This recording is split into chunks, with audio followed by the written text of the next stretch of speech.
Hi, everyone, and welcome to the first episode of Through the Eyes, presented by Ariel Investments, as we visit with Princeton basketball players, past and present, to review key moments and memorable moments in their careers, as we get the insight on why those moments came to be. I'm your host, Derek Jones, and I'm honored to welcome in a very special guest from the 2017 Ivy League champions, Myles Stephens. Myles, welcome.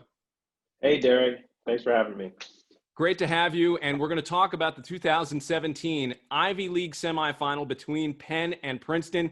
As some info to go into this one and what you're about to see, the Tigers had won 17 games in a row, including a 14-0 record heading into the Ivy League tournament. Myles, take me through your feelings, because this is the first Ivy League tournament, and the Tigers had a lot on the line.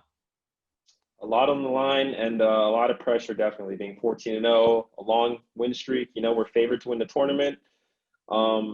As you know, Penn, they had home court advantage here. They were the 4 seed. And I think, for all of us on the team, it was kind of a moment of like, okay, guys, this is what we've been working for, and, it's going to be a dogfight for sure. And it was.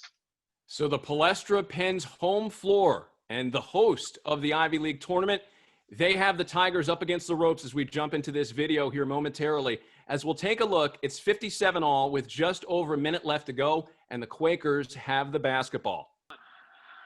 So, Myles, you have drawn the assignment here of Matt Howard. What are you thinking? What are you seeing as Howard is about to get the ball?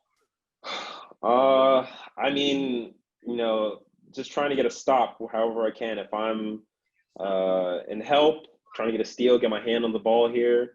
He gets a kick out at the top of the key, drives right, trying to cut him off, and he gets a nice little flip shot up, and it kind of gets a nice little roll there.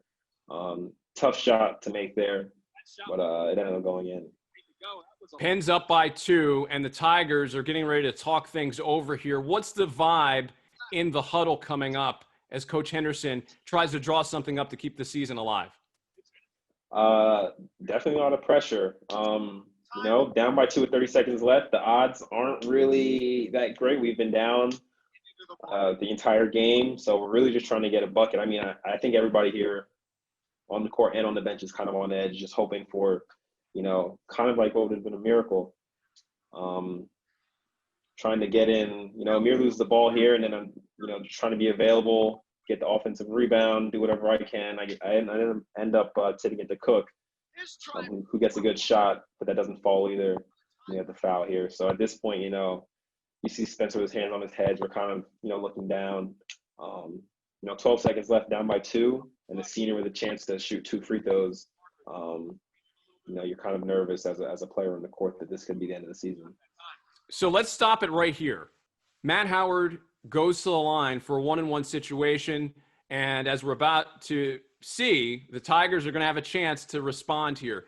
What's the mission here on this play, and what discussions did you have with Coach Henderson and Amir Bell, who is obviously one of the main principals in what we're about to see? Yeah, so during a timeout, we ran through all the scenarios, and one of them was not scoring in that play, and we didn't. And so the plan was to, foul, obviously, and get a quick 2. So the play was Amir get the ball and go to the rim. And as we're walking onto the court, I kind of put my arm around Amir and I said, hey, Amir, all you have to do is get the ball on the rim, and I'm going to get the rebound. And he was able to do that, and we were able to execute that to perfection. So let's take a look now at the final play for the Tigers here and the final opportunity for them to try to tie this game up. Get the rebound on the free throw and immediately pass to Amir and kind of run straight to the rim. And it was almost a perfect miss. Everyone on Penn is too hyped to even recognize that I'm following like a torpedo behind him. So and you can kind of see that they're dejected. They are obviously disappointed in what just happened, as they thought maybe that was going to be it. They don't get a stop at the rim. You come in with a big bucket. Overtime, what's the mindset there? How much confidence does the team have at this point? A lot. We were a pretty confident team coming in. I think we were kind of down the entire game.